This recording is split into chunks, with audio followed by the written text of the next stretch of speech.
Good evening and welcome to this special edition of Cronkite News. I'm Mauricio Casillas. Thanks for joining us. As part of our Cronkite News mission, we focus on specific content areas important to our Arizona viewers. Tonight we highlight reports from our consumer beat, stories on protecting your finances, your health, and your way of life. Do food safety labels confuse you? Some consumers are saying food labels like best if used by or enjoy by leave vague ideas as to whether or not their food could make them sick. Cronkite News reporter Amber KAHWAJI joins us live with a closer look at how confusing food safety labels are contributing to enormous food waste. That's right. I ran into the market behind me and found all kinds of expiration labels. We have best before, we have used by, and we also have best if used by. Now these can be confusing and are leading to a lot of food waste. Best if used by, that's pretty clear. I think that if, although best if, I'm not sure what that means either, because does that mean you can eat it after it, but it's just not the best? I don't know. I'm not sure. We've all done it, throwing away food as soon as it hits that sell-by date, concerned that if we eat it, we'll get sick. But we may not need to, according to Dee Mitten, Executive Director of Waste Not. When they say sell-by, that is their recommendation that the product is at its best. And confusing labels like enjoy by leave some consumers interpreting these labels as expiration dates. A lot of times when you have a sell-by date, what happens is you don't understand whether or not the product is still good and how many days is it still good. According to the FDA, there are no federal regulations stating food must have a printed expiration date. Arizona does require food safety labels, but only on eggs. It would come through the grocery industry, because they're the ones labeling the food. This label says best if sold by, but how long past the sold by date is the product good for? This confusion leads to $165 billion worth of food getting tossed into the trash. Organizations like Waste Not use their mobile service to pick up donated perishables and deliver them to places who help feed the hungry. A small step trying to make a dent in a large problem. I think perhaps more accurate dating of the product would be a big help. Now 133 pounds of good food finds its way into our landfills. The USDA released a statement in 2015 with a plan saying that by 2030 they hope to have food reduced by 50% in America. In Phoenix, I'm Amber KAHWAJI, Cronkite News. Our wet winter here in the valley might make things worse when it comes to valley fever cases. Valley fever infects more than 100,000 people in Arizona each year. Cronkite News reporter Anthony Moroquin shows us it all depends on how much rain we get. Marv Freeman and his wife have been happily married for more than 50 years. We make a lovely couple. But for the past 13 years, Freeman has been coping with a debilitating illness. I couldn't feed myself at the beginning. Valley fever is a fungal disease that lives in the southwestern desert floor. It spreads by dust, and all it takes to get infected is to breathe it in. According to the Arizona Department of Health Services, 40% of those who are infected develop symptoms. 5% face severe illness. I'm a little slower of thought, and I lost about 10% of my hearing. Weather plays a big part in how many people get infected with valley fever each year. Changes like El Nino could cause the infection rates to go up, but it all depends on how much rain we get. If there's an increase in rainfall, it could potentially affect the growth of fungus and allowing it to grow. If there's a decrease, it could allow it to spread easier. Experts say predicting whether El Nino will change any valley infection rates would just be speculation because there are too many factors at play. But their advice for Arizonans never changes. The best thing that they can do is actually recognize the signs and symptoms of the disease. So if you have cough, fever, you're exhausted, you should ask your doctor to test you for valley fever. I make sure that I get regular checkups so they see where we are with the disease.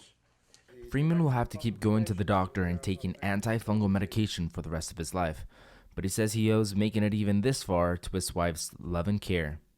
In Phoenix, I'm Anthony Marroquin, Cronkite News. The deadline to sign up for the healthcare marketplace is fast approaching. That deadline is January 31st. Reporter Julia Thatcher learned from the U.S. Surgeon General that 190,000 people in Phoenix alone are eligible for coverage through exchanges, but still don't have insurance. Cover Arizona is a coalition working to increase health coverage. People can sign up online, but the group has also been holding open enrollment events in the community. And this time, even the U.S. Surgeon General was in town, assisting in an open enrollment event, signing up people for Affordable Care Act plans. According to Cover Arizona, in Arizona, the minimum penalty for individuals not having insurance starts at $695. The coalition says 2 out of 4 Arizonans will pay $50 or less per month for health insurance. Coverage, the Surgeon General says, is worth the cost. We have to do everything we can to get people covered. For me, this is personal because of what I've seen in the clinic and the hospital. But as Surgeon General as well, my responsibility is to look out for the health of everyone in America. And this is one of the most important things that Americans can do. Congressman Ruben Gallegos' office helped organize the event and special visit. Gallegos said he got involved to serve his constituents, but also because he knows firsthand the struggle to pay for coverage. For me personally, growing up, we were on and off health insurance for many years. And I had to see my mom sacrifice trying to figure out how to either pay for health insurance, or sometimes we had to go without it. It's something that I think is extremely important, and I just want to make sure everyone has the opportunity, and we should take advantage of it. This is a community responsibility, and we have to look out for each other. We have to take care of each other. In Phoenix, Julia Thatcher, Cronkite News.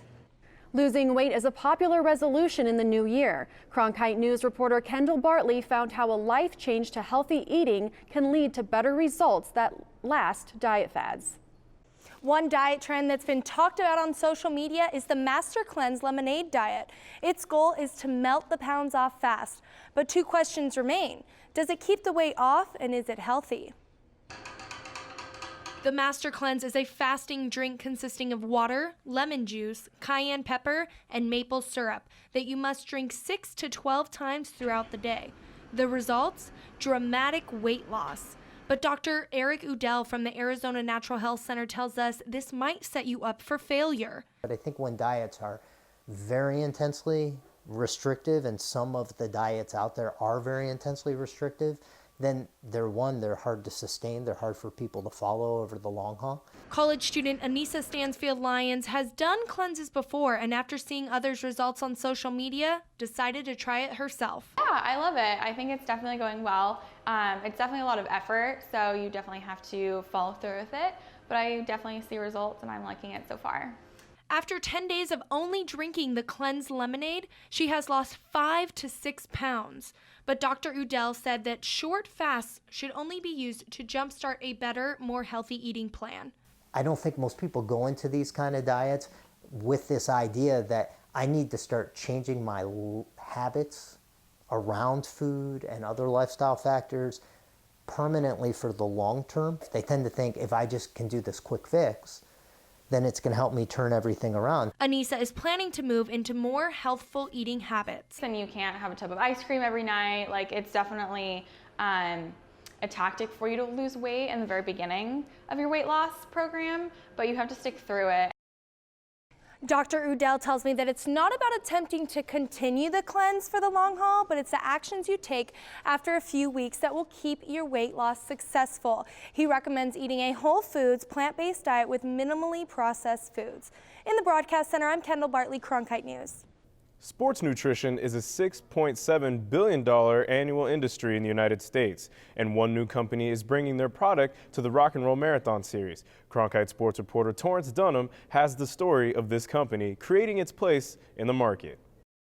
Glucose Energy, a small company based in Scottsdale, is trying to find a niche in a highly competitive sports nutrition market, using only a few ingredients to fuel athletes. We are the only company that uses glucose as our energy source. We use a lot more potassium than we use sodium for our electrolytes.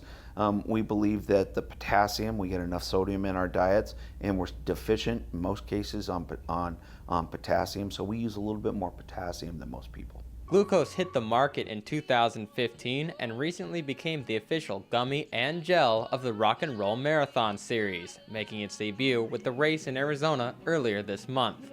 But there is some disagreement about whether a sports nutrition product needs more than just glucose for optimal performance on the course. If you combine glucose with fructose, all right, typically glucose and fructose in a 2:1 ratio, one of the things that nicely happens is that it actually raises the rate of burning of fuel that you're consuming and preserves the fuel in your muscle and your liver so that you can actually last longer. While fructose does have some benefits, McCormick says the negatives outweigh the benefits provided. Fructose has two negative byproducts that glucose does not. One is lactic acid, which creates muscle pain, and the other one, which is even worse, is triglycerides, otherwise known as fat or blood sludge. It's the worst kind of fat you can get. So glucose has no byproducts, but fructose does. One runner who used the product glucose before finishing the race right here at Tempe Beach Park said there are many factors that can affect performance. It's subjective. You do all different things.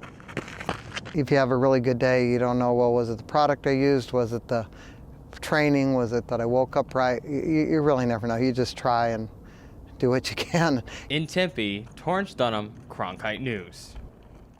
Glucose says there will be more forms of the product in the future, all which use the carbohydrate glucose as the main fuel source. Tax season is around the corner, and millions of Arizonans file every year and send their forms to be processed at the Arizona Department of Revenue, meaning the department is responsible for birth dates, social security numbers, and other sensitive taxpayer information. Cronkite News reporter Amber KAHWAJI talks about the 2015 state audit revealing vulnerabilities with the department's IT system. In September 2015, the Arizona Office of the Auditor General conducted an audit of the Arizona Department of Revenue. In the report were findings of a vulnerable IT system, software not fully up to date, and taxpayer information left out in plain sight. All of it part of an audit testing security by simulating common attack patterns. We were able to exploit a weakness to take over a large number of employees' user accounts.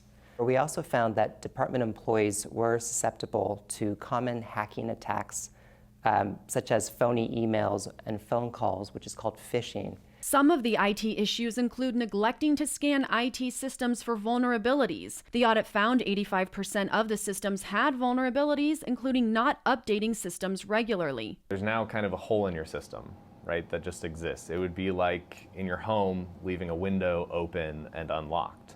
Right? By itself, it doesn't cause a problem.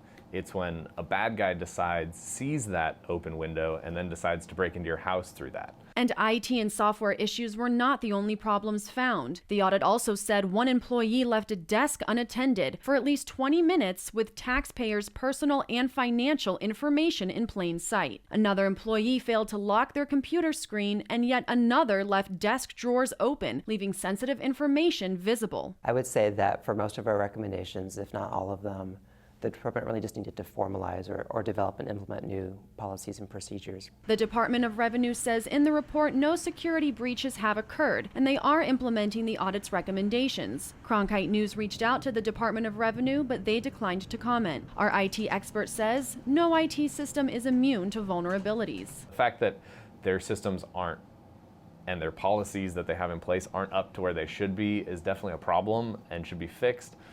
I can't say that professionally I'm shocked because I know this happens all over the place and a lot of organizations are vulnerable. Auditor Jeremy Weber says he is confident the department is improving their security practices. A follow-up to the audit and its recommendations for the Department of Revenue will begin in March. A report on the department's status will be available for the public. A bill that will restore health insurance for thousands of Arizona children is moving forward in the legislature. Reporter Clara Benitez talked to a working mother who hopes she will get insurance for her child.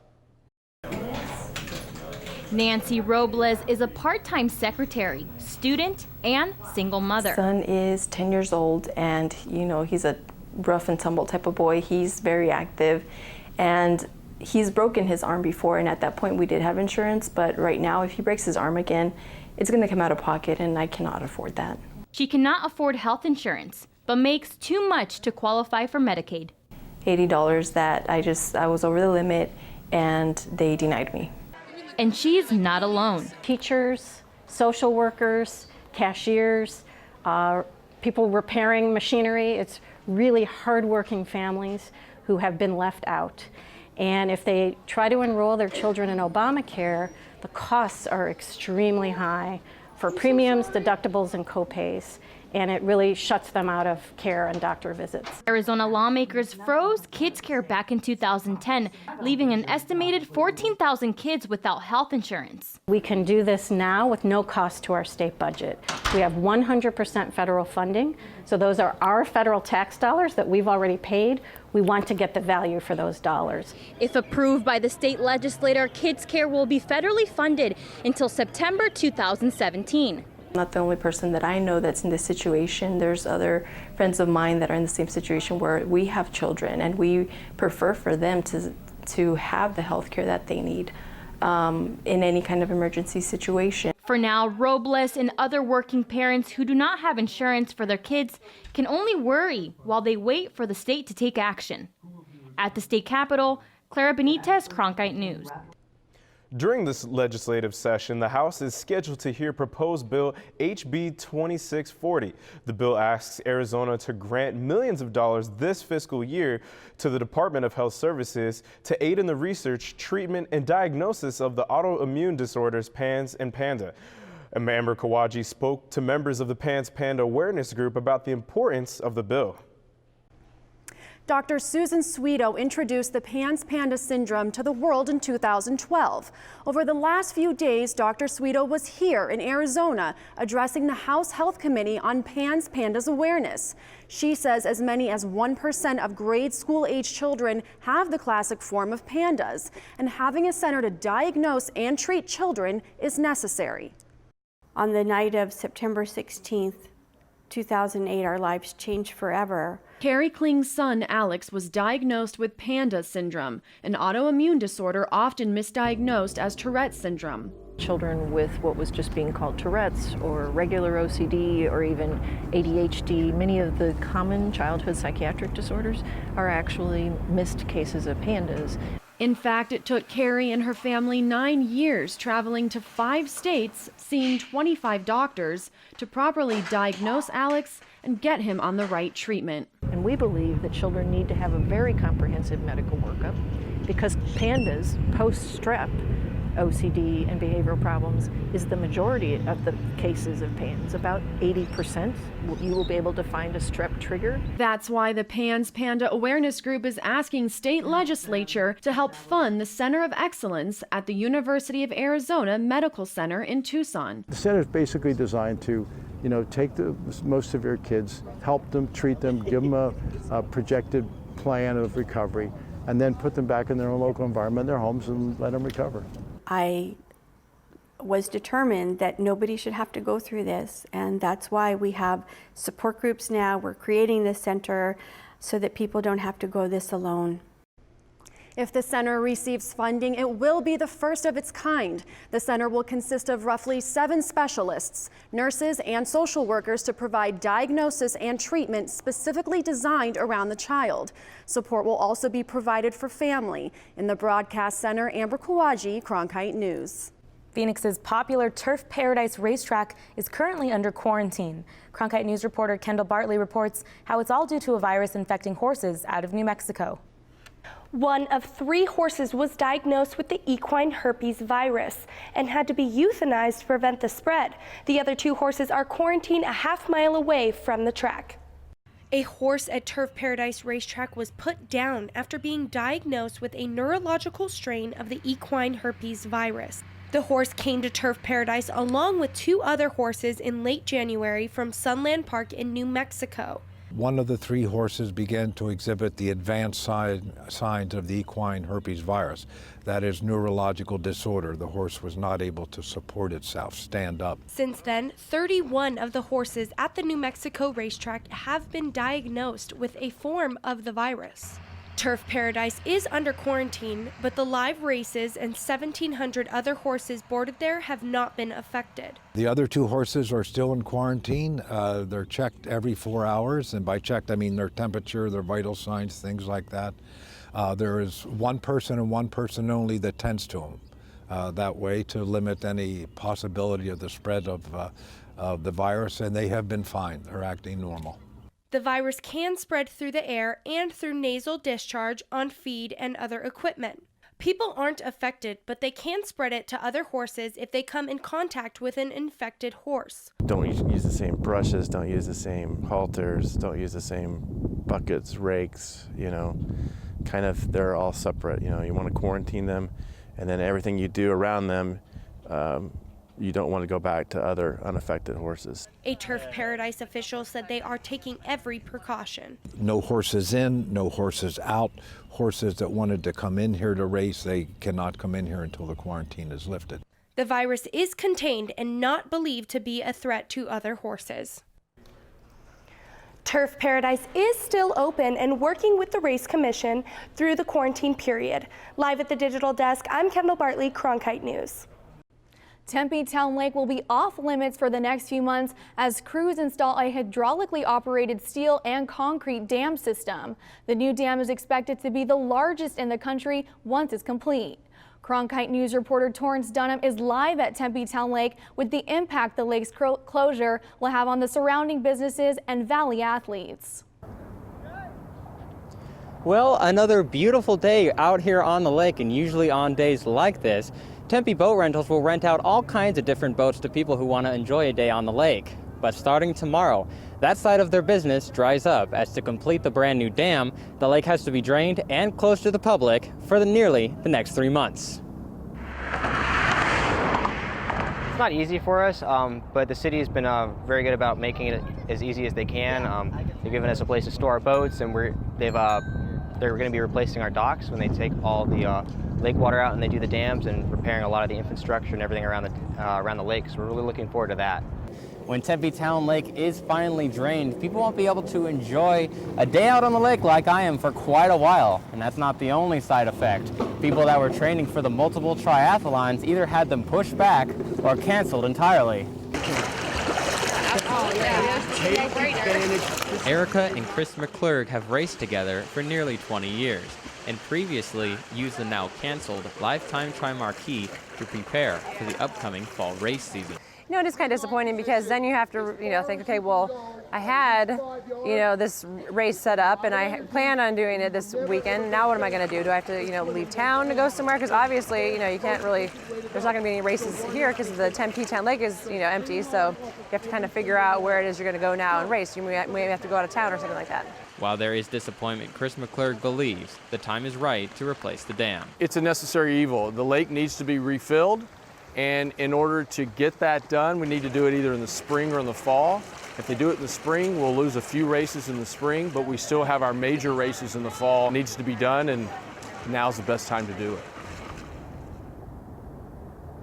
So the city said if everything goes according to plan, the lake will be refilled and open for business again at the end of April. Live in Tempe, Torrence Dunham, Cronkite News. It's a well-known fact that cigarettes can ruin your health, but according to Keep Arizona Beautiful, cigarettes have also been littering freeways in the valley. Cronkite News reporter Elena Mendoza shows us how these little cigarette butts have started to become a big problem. There's more people, and there's more trash, and there's more kinds of trash, and we're burying ourselves. 115,000 man-hours. That's the time it takes to pick up trash along valley roadways each year. That's according to the Don't Trash Arizona website. Cigarette butts account for the primary source of litter on U.S. roadways, says the national litter study conducted by Keep America Beautiful. 40% to be exact.